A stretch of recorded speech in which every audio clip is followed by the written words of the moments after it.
ओ माशाल्लाह, ये बच्ची है बच्चा है, ये बड़ी प्यारी बच्ची लग रही है लेकिन बच्चा है। इधर आ जाओ के वाला वाला ना मल सो नहीं मैं इया ला रहा कुड़े तो दे भूरे कके वाला ने कह रहा दे। ओ माशाल्लाह, ये बच्ची है बच्चा है जी बच्चा बच्चा है जी बच्चा क्या लगता है? बेटा मेरा बेटा है माशाल्लाह। क्या नाम है? हारिस मिट्ठू मिट्ठू। सीधा नाम बताओ। हारिस। इतने लंबे बाल क्यों रखे हुए हैं? शौक से। घूमो उधर उधर घूमो घूमो। ये बड़ी प्यारी बच्ची लग रही है लेकिन बच्चा है। इधर आ जाओ। इतने बड़े बाल क्यों रखे हुए हैं? शौक से रखे हुए हैं।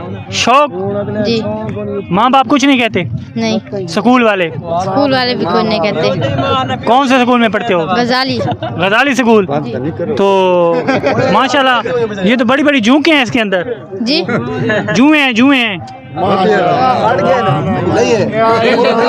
कौन भी टाइम नहीं है बच्चे का यार, कौन सी टाइम नहीं है? नहीं है ये बड़े बालों का राज बताओ ना, क्यों रखे हुए हैं? सच बताओ। शौक से। तो इतने केयर कैसे करते हो? केयर कैसे करते हो? वो ये करके दिखाएं, कंघी करके दिखाएं, कंघी करके दिखाएं।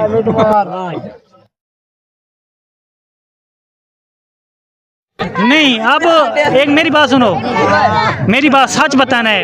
ये कैमरे साइड पे हो जाए ना, कैमरा वीडियो को जगह दें, वीडियो को जगह दें यार, थोड़ा खुले हो जाएं। आपको स्कूल में लोग पूछते होंगे लड़की हो या लड़का, सच बताना। पूछते हैं, अक्सर पूछते हैं ना जी। तो नए लोग भी पूछते हैं, नए लोग भी पूछते हैं जी। घर रिश्तेदार रहते हैं, यही सवाल होता होगा? नहीं रिश्तेदारों को तो पता है जो नए रिश्तेदार होते होंगे वो पूछते हैं। कभी ऐसा हुआ है कि आपके बाबा को किसी ने या मामों को कहा हो इस बच्ची का रिश्ता हमें दे दें? नहीं हुआ। मुगालता हो सकता है बाल छोटे कर लें या मूछें आने दें। कितनी उम्र है? 12 साल। कौन सी क्लास में पढ़ते हो? 5। कौन से शहर से ताल्लुक है अपना? ये कुनिया से। कौन सी फैमिली से ताल्लुक है? जटियाल बिरादरी। ये माशाल्लाह जटियाल बिरादरी का प्यारा सा बच्चा था। जस्ट तंज़ो मजाक ही है, बड़े प्यारे बाल हैं और इतने बड़े बाल और प्यारे बाल रखना सबकी ख्वाहिश होती है, हर कोई नहीं रख सकता। माशाल्लाह इतने बड़े संभाले हुए हैं, बड़ा प्यारा बच्चा है। इसके वालिद हमारे साथ थे। आपने कमेंट सेक्शन में ज़रूर बताना है कि पहली झलक में आपको ये बच्ची लगी है या बच्चा लगा है।